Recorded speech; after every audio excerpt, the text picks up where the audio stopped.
Donc on est là avec Monsieur Kamal Habib, dont j'espère de prononcer correctement le nom. Correctement, mieux que moi-même. Et qui est, on peut dire, la personnification de libération de ces activités de la société civile à marge de la COP22. Et donc on va commencer par lui demander comment elle est en train de se dérouler cette COP22 et donc quels sont les acquis qui sont en train d'émerger. Je commencerai par la deuxième question. Sincèrement, je ne les vois pas encore en termes de décision institutionnelle. Mais ce que je vois pour le moment, au niveau de l'Afrique, au niveau du Maroc, c'est une forte avancée en matière de prise de conscience de la crise climatique. Ce que je vois aussi, c'est une forte prise de conscience du lien qui existe entre la crise climatique et la question de la justice sociale.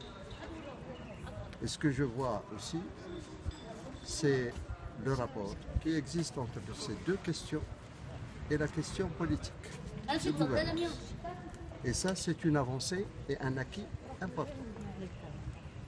En termes institutionnels, il y a un slogan pour le moment.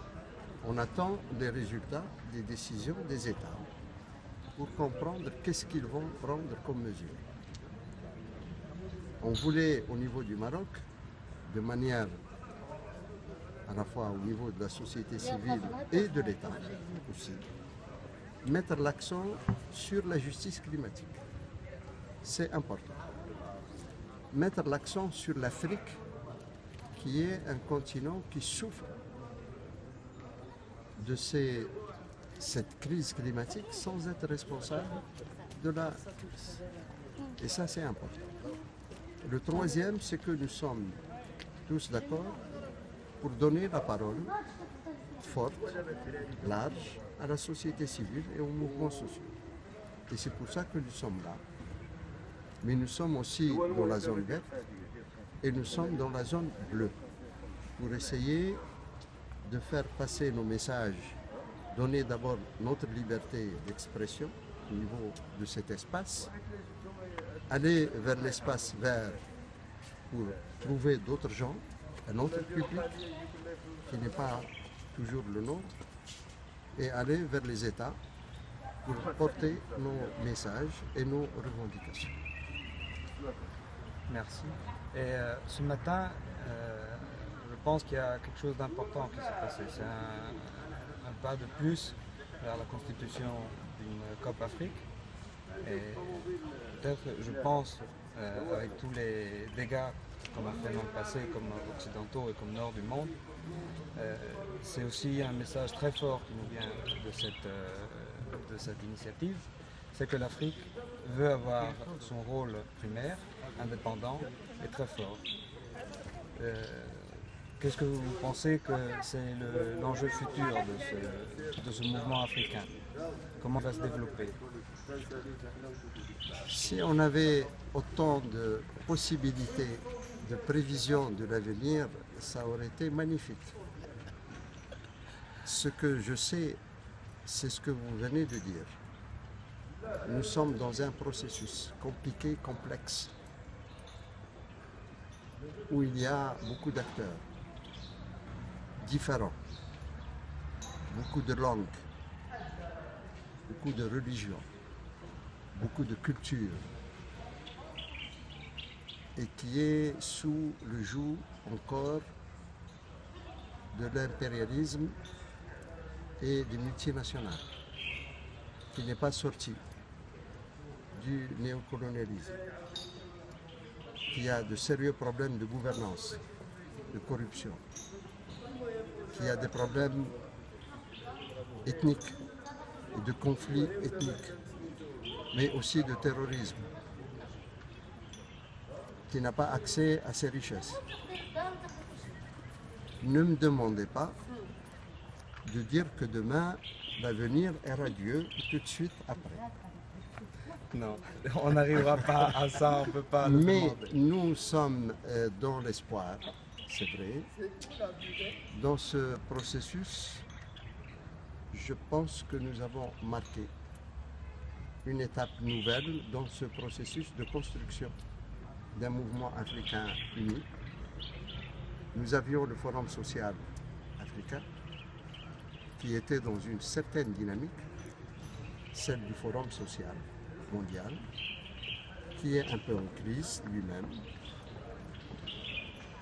Il s'agissait aujourd'hui dans ce nouveau processus d'intégrer de nouveaux acteurs qui sont restés en marge de cette dynamique de ce qu'on appelle les mouvements sociaux en lutte. Comment les intégrer dans ce processus de lutte? Mais est-ce que nous aurons la capacité de pouvoir comprendre, de les écouter et réellement de les intégrer sans qu'on tombe dans l'approche technocratique, en élevant le débat au niveau de la justice. Justice climatique, justice sociale et démocratie politique. C'est tout le défi. À mon avis, aujourd'hui, ce qui a davantage marqué les débats, et la conclusion était claire, c'est que le centre de la crise, c'est la question de la gouvernance au niveau de l'Afrique. C'est une avancée importante. Deuxième, c'est que nous devons reprendre possession de nos richesses. Troisième, c'est que nous devons valoriser les cultures des peuples autochtones qui ont plus de capacité à sauvegarder le climat et à sauvegarder leur patrimoine naturel. Quatrième message, qui a été un appel tout aussi fort, c'est d'arriver réellement à créer une sorte de symbiose de ce mouvement social pour qu'on passe des déclarations vers l'action.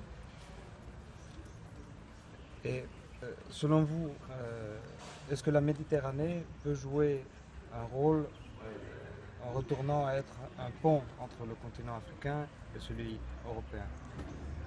Vous savez, vous êtes impliqué pleinement depuis déjà de longues années en tant qu'Archi dans la bataille sur la Méditerranée, que la coalition marocaine pour la justice climatique a mis au centre de ses préoccupations la Méditerranée.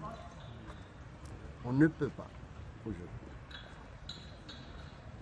ignorer ce qui se passe en Méditerranée. Et on ne peut pas ignorer la solidarité entre le Nord et le Sud au sein des mouvements sociaux. Que Archi, que d'autres syndicalistes et autres mouvements sociaux au niveau de l'Europe et du pourtour méditerranéen puissent trouver les articulations avec l'Afrique, nous les avons quelques-unes. Il s'agit de les renforcer et de les élargir.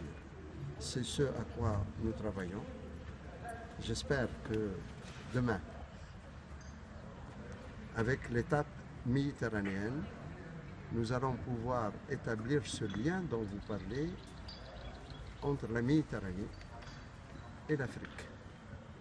Vous avez été, en tant qu'ancien colon en Afrique, en tant qu'État, mais nous sommes tous solidaires en tant que mouvements sociaux pour dire non à cette situation, tant au nord qu'au sud. J'ai beaucoup d'espoir parce que ce n'est pas d'aujourd'hui que date notre collaboration, notre solidarité avec les mouvements sociaux en Europe pour que nous puissions trouver ces articulations, défendre l'Afrique, mais aussi défendre la Méditerranée dans sa multiplicité culturelle, sa diversité et son histoire commune. Je vous remercie infiniment et je pense que ça peut être qu'un début tout ça, n'est-ce pas? C'est plus qu'un début à mon avis. C'est quand même, nous sommes dans un parcours qui dépasse quelques décennies. Je pense que nous traversons une crise actuelle dû à la montée en puissance des populistes de toute nature. Ce n'est pas uniquement l'islamisme politique, mais les élections aux États-Unis, les tentatives ou tout ce qui se passe en crise politique en Amérique latine, ce que vous vivez en Europe, sur la montée justement des populismes de la droite, je pense que c'est une situation qui nous met devant de nouvelles difficultés, de nouveaux défis. Et comment arriver aujourd'hui à capitaliser sur des décennies de travail commun, de part et d'autre de la Méditerranée, pour que nous puissions faire face à ces nouveaux défis. Là encore, votre présence ici est un témoignage supplémentaire que nous sommes en mesure de renforcer cette dynamique et cette solidarité, comme nous avons été nous-mêmes en tant qu'Africains et en tant qu'Afrique du Nord particulièrement, dans toutes les activités qu'organise Archi au niveau de la Méditerranée et des enjeux méditerranéens. Merci beaucoup alors. Et je pense avoir bon travail. On a du travail à faire. On a beaucoup de travail à faire. On a de nouvelles étapes. Donnons-nous rendez-vous encore une fois dans une des côtes italiennes qui reçoivent des immigrés. La tragédie de ces migrants, où l'Italie particulièrement a eu le courage et l'humanité de pouvoir prendre des décisions courageuses pour sauver des centaines, voire des milliers de vies de ces migrants qui fuient la misère, qui fuient l'injustice, qui fuient aussi les changements climatiques. Merci d'être là. Merci à vous.